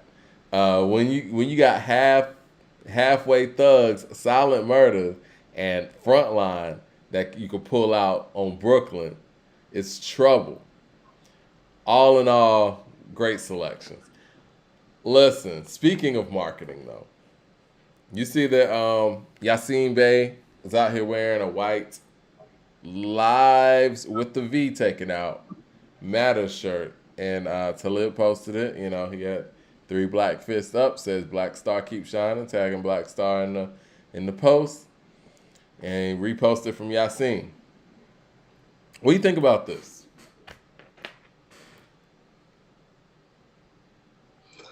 That's what I be talking about, Mike. It's funny, man. I was just talking again to somebody yesterday, and I was actually reading some of the comments from you guys, and I think it was Dumb It Down and others. They were saying that our takes on Black Star was some slander, and no, it's not slander. Well, you know what? I think that the void in this project, and obviously the way they've released it, the problem is the lack of marketing, right? And when I say lack of marketing, I'm talking about we're not seeing guys perform these records. We're not seeing guys out here, like you said, put out a single. You know, Dave Chappelle goes out there and does the most renowned performances and concerts out here. They're not jumping on stage doing any of these records there. You know what I'm saying? Like the infamous and the just famous car ride with Mos Def and Dave is in the driver's seat that they did on the Chappelle show. If they did something like that with any of these records, viral moment. You still have to do marketing, right? And so with all that being said, I was having that conversation with somebody yesterday. I looked on Yasim's Instagram because he don't really do social media like that. Last time he posted was like June 16th, and it was about a concert they were doing in Denver. And I'm like, okay, you have to let people be aware that your product is out there. And then this post comes the next day. This is marketing. But, you know, I guess because of who it is, we're not going to call it clout chasing. So I'm cool with, because, come on, let's keep it real, cool. Black Star's page is tagged in this. Yasim's tagged in this. It's marketing. They're taking a relevant topic, redoing it, and, you know, taking out the V so it says white lives matter. And I don't know. I kind of viewed this as marketing. Marketing that they haven't done for the project pretty much the whole time.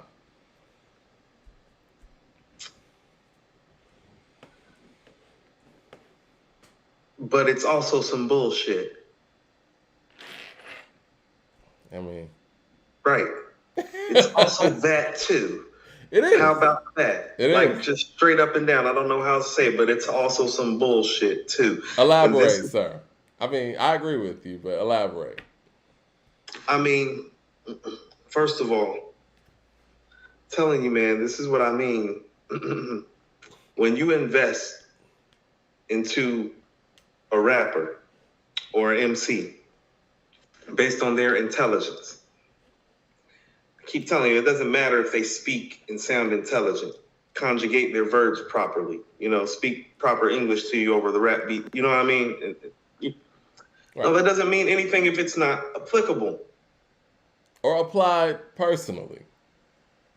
Oh, they don't be living none of that shit they be talking about. I told you, Mike, how about this? Those guys are living more of a lie than the street guys are. At least the street guys that have been tied to it are speaking about something that they were once tied to. These guys they don't have an anchor. It's just existential thought. It's Emerson and Thoreau. It's sitting under a tree and smoking a joint and pontificating about what life could be. No, fuck all that. There's real things going on out here with real people. It is. And this is what I was going back to about a couple things when I said that they were out of touch. There you go. You want some evidence that they out of touch? There you go.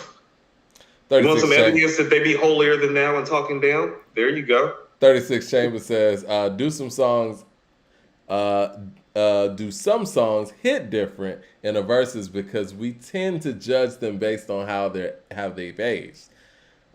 Some were way harder in their time than now. I come across that all the time. I was telling somebody today, I was like, when I played Love You Better, did I play Love You? Yeah, I think I played Love. I played some record. No, that was in the Neptune one. When I played Love You Better, I was like, man, this sounded better in my head than it actually did once this is being played. Same thing with Southern Hospitality. It happens sometimes. Jay Short says, all great fights deserve a rematch. Definitely. Uncle Fran with the super chat says, Coop, how the hell you be losing from all this MCs from the Hill? Sorry, Coop. This is a Queens crowd, and me and Leroy don't have more burner accounts for the polls. Yeah. Right. Pretty much what it is.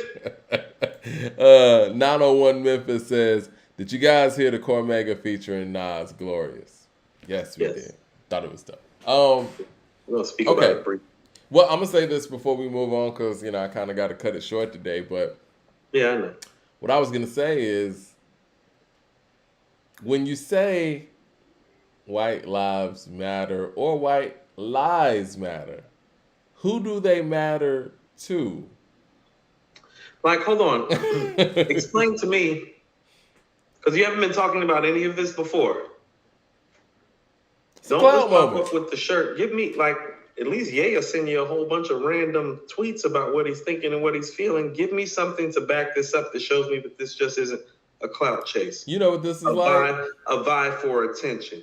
This is like the Kendrick stuff. He'll put out abstract, crazy shit and never explain it. I'm going to have a crown of thorns, but, use your own interpretation on it. It's kind of how it goes. All right, on to the next. You want to talk about this Cormega real quick? I want to talk about the Cormega and the Uncle Few right quick if we can. Yeah. Let's start with the Cormega. What did you think about it? It was a really nice album. I really enjoyed it. I did too.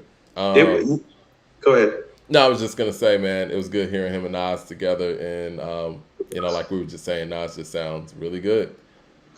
He does. I mean, sounds like the GOAT because he is the GOAT. And that's okay. The album is very well put together. It gave me, not as good as, it gave me some Do or Die 2 type of vibes. It was like a grown-up perspective, street hustler perspective, like toned down, calm down, has relaxed the delivery some like AZ has. And so feels a little bit more effortless. The beat selection, much like Do or Die 2, was wonderful. And so I was just thinking, it's like, man, look at the Firm, the original Firm making all this quality music, not just Nas, Megan, AZ too. You know what I'm saying? Mm-hmm. No, I mean, I'm loving these part 2s that guys are coming with, and I guess you could say I love the first realness. So this was this was a nice and an appropriate follow up, kind of like how the Purple Tape 2 could never be the original Purple Tape, so I don't think it's good as the original realness, but it's a definite appropriite and dope follow up. Yeah. Because what are the sequels we got? I mean, I don't really want to count KD2. That don't really count. But we got Only Built for Cuban Links 2. You got Do or Die 2. And we got this. I mean, I love it. And we're not going to count the Blueprint 2 either, Leroy. That was kind of they had more than just, a part 2. They had a part 3. But yeah, I think we can probably adequately rate this on our Wednesday show maybe. And I think on Wednesday, we might need to go through a bunch of ratings and just, kind of get things placed and, continue to make sure we got things right. Here's the thing, when we're making all Monday, we're going to do that thing that I don't want to talk about on air because I don't want, blockers to be out there. So on Monday, we're going to really talk about some of the best albums, on Patreon, and we're going to actually play the evidence and stuff. But go ahead. I'm sorry. No. You can just kind of keep going. I'm cool. Yeah, so I think we should do that thing on Monday's Patreon. I think we should too. Yeah, because it's time. It's time because, we got to see what the real is. We do. One thing that I kind of want to happen this year just for our organization purposes is, we're in October now. Mm-hmm. And I realize it's just no, we need to get all of our ratings in order because it's officially time to start ranking albums in order for our list. so that we can like start compiling them. I started going back and listening to some albums. Like I've gone back recently, listened to Tana Talk 4, Dreamville, Earth Gang. Like I'm going back through the stuff that we've rated and listening again to see what's holding and if we need to change some things, because we're kind of it's time to start lining it up because there's not much left. And we definitely not waiting until December 24th. No. Like we did last year for a cutoff date. Magic threw us off, man.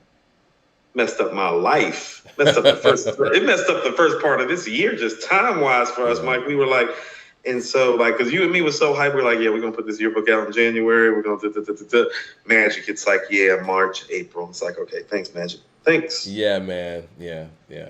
Hopefully we don't get a classic. Hopefully we don't get KD3 on December 24th this year.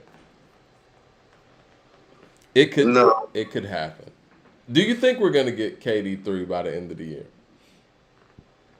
I'm probably like, if we didn't, I wouldn't be mad. I mean, last year. I mean, first of all, he doesn't have to do anything. Yeah.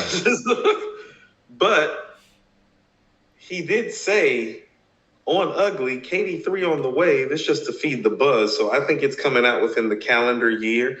And so I'm gonna say, matter of fact, Mike, I'll give you my what I think the release date's gonna be, because this is a Friday, so boom, not this one, but NDU Jam says, I really like it when Coop is proven right. Raekwon is featured on Soul Separately and Cheat Codes. Hello. I don't think there's anybody who's featured on more classic albums than Raekwon. Hello, but think about it. Black Thought and Freddie Gibbs rhyme next to who?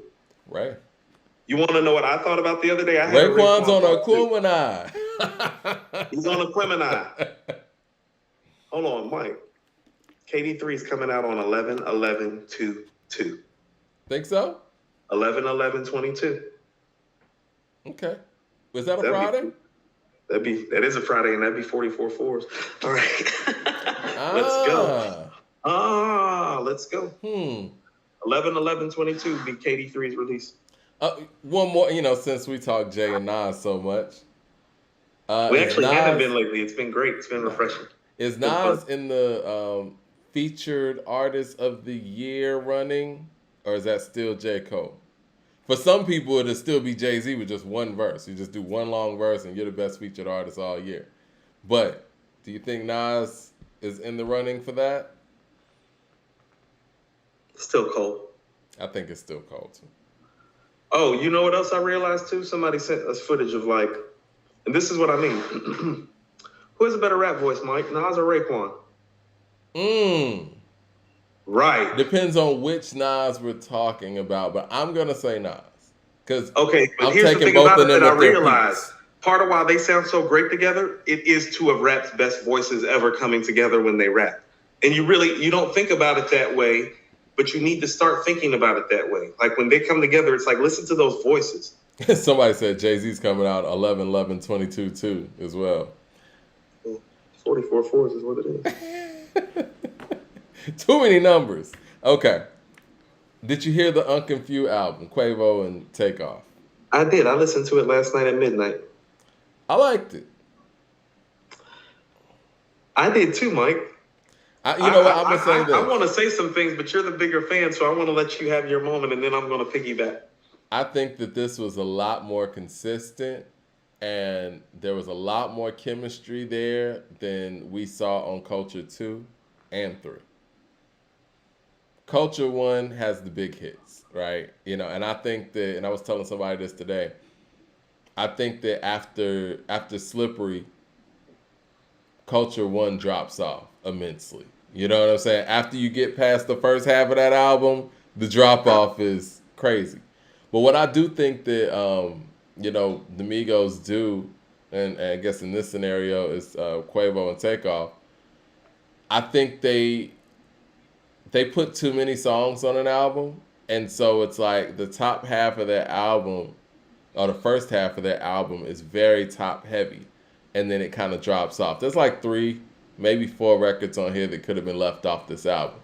It didn't need to be 18, 19 songs, But even with all that being said, I think it's the best end-to-end body of work I've heard from them since the Young Rich Niggas mixtape, to be real.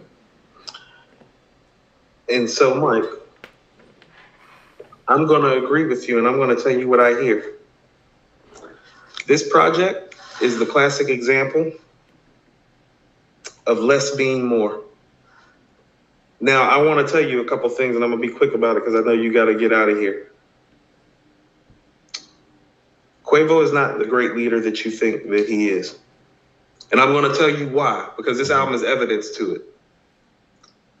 His relationship with Sweetie and Offset's relationship with Cardi B clearly affected the quality of music coming out of this group. Well, nobody may not want to admit it. On the intro, though. Remember he said on the intro, I look back and think, why'd I let somebody take me off of my P or whatever, like, you know, off my square. And so, yeah. So this is a prime example of how money, power, and fame does corrupt, because usually the first thing that comes with money and power and fame is the beautiful women. Yeah. Okay. And so I think this is kind of like cautionary for like a super young group that got really wealthy really fast, or really rich really fast. I wouldn't call them wealthy just yet, but got really rich really fast, you know, and all the ills that come with it that actually ended up compromising the brand. And I'm not saying this to castigate Sweetie or Cardi B, and this is what I mean. Well, Sweetie was in Quavo's life before Cardi was in Offset's. So I believe so. If not, it's around the same time. It's super close on the timeline. It's not, but I think it proceeds. Yeah, it's close. But what I'm saying is that, well, it's too much shit brewing in the room. That's too much of you over here and you over there. Because here's what I hear. When I listened to this project, it made me think that Culture 2 and Culture 3, they weren't even together when they were recording it. Yeah. Because they clearly recorded this project together. The chemistry is there. Mike, there are some bangers on here. Yeah. Like, there's not a Bad and Bougie or a T-shirt on here, but they haven't made this many bangers on an album before, actually. Like, the first half of this album, I was like, oh shit. I was like, you niggas better not ever date seriously again. Not until your rap career's over. You niggas aren't allowed to date until your rap career's over. I like the fact that, you know, and there's a lot going on in Atlanta right now when it comes to rappers, and I think the city really needed this album, and I love them paying homage to Outkast with the So Fresh So Clean sample, and I think that turned out really dope. That was like a feel-good record that you normally don't even get from them. Like, that's one of them riding around Atlanta on a sunny day records. And I love the fact that they had a record featuring Gunna and Thug. That's love right there. And Gucci. Oh, yeah. But I'm talking about Gunna and Thug on the same song. Verse side by side. You know what I'm saying? Like, that's showing a level of keep your head up in unity that they're consolidating. Other artists aren't really doing. Free Thug and Gunna on the record. So there's a consolidated effort, like, you know what I'm saying, by the community. And shout out to the rap community down here for like standing behind those guys in their time of need. That's the solidarity. Like, that's what I'm talking about. Is like, well, that's not about right or wrong. That's about solidarity. Yeah, and that's one thing the city has, solidarity when it comes to that. Well, shout out to them for that. Mo Better Call with the super chat says, who has a better featured appearance, Raekwon or Andre? I mean, Raekwon's just on more classics. It is what it is. I'm not even having a conversation. The Raising Head with the super chat says, so are we saying that Ray is over Ghost now? No, I'm just telling you it's close, and it always has been. Ghost is a top 10 MC, so is Ray. That's what I'm telling you. It's like if Ghost is like your 5, 6, 7, then like Ray is like your 9, 10, 11. Mm-hmm. Right there. I mean, I feel what you're saying. I mean, I think that people kind of use their ear test. There's evidence, Mike. There's evidence this year. Cheat Codes and SSS might be 1 and 2 for album of the year, and the only thing that they have in common on any sort of level is Raekwon the Chef. This is what I will say as a Ghostface fanatic, and Ghostface is one of my favorite rappers ever. I think that Raekwon has been better for longer. Yep, he has. Yeah. Well, okay, so I know we got to get out of here, so let me just kind of finish with this thought. Go ahead. Here's another cool thing about this album, and everybody's talking about, well, first of all, if you've been doing the backstory, they did ask for the blessing from Ray and Ghost about the Infinity Links and the Cuban Links That's why one of the songs is called Tony Stark, so yeah. That let me know this album's going to be good, and they were thinking about it, though, because it's like, no, one of the first songs that you see and hear, Tony Stark's, it's like, no, this ain't no disrespect going on. This is homage going on. People need to understand what the homage going on is. These are dudes from another generation, from another region. And what they're really trying to do is rebrand themselves as a duo. And so what they're telling you is well, the greatest rap duo we know of to brand ourselves after is Chef Raekwon and Ghostface Killer from fucking Staten Island. Because These those dudes guys from are coming out of North another Jimmy group. Carter in Atlanta. That's the power of hip hop, Mike. Those That's guys are coming out of another group, just like Ray and Ghost were, and branding themselves as a duo. And same thing with them using the Outkast loop or whatever. You know what I'm saying? Like, yeah, and also too, and this is what I was about to say. Ray and Ghost chemistry on the Purple Tape is the best rap duo chemistry on any album in rap history, and that includes any Outkast or Tribe album that you want to bring out. Their chemistry on that album is unrivaled, and I didn't realize how unrivaled it was until they named this album after it. And I was like, hold on, their chemistry really is like that. You know what I'm saying? Like on that one album, I mean, they got chemistry for days and they got other class stuff, but on that album, man, it's so they're so synchronized. It's ridiculous. And you can be from another generation, from another section of the hood and another section of the United States and understand that shit. And I wish we could get a Jada and Styles P effort, and I'm hearing that Styles P's retiring too. I mean, everybody. I mean, you've been seeing Kiss posted up with Cam and Mace. I was like, what is this, the new Children of the Corn? They're going on tour together, but I would love... Well, Big L's gone. I mean, don't you think Kiss is the perfect punchline replacement for Big L and Children of the Corn? I would love that. I would love that effort. Me too. Cam, Mace, and Jada Kiss, Children of the Corn. Big L's gone, Yeah. Man there with the super chat says, according to NBA thoughts on the Draymond punching pool. I saw that footage. It looked crazy, man. I hope Draymond enjoys his last year in Golden State. And on that note, we're going to get up out of here, man. But, Patreon, holla at us on Monday. It's going to be real crazy. We can't say too much about the show because, things is out there. But we're going to really get into it. And we're really going to start finding out what that number one album of 2022 looks like right now. Yeah, we need to start shaping it all up. All right. Well, y'all have a great weekend. Holla at y'all. Great talking.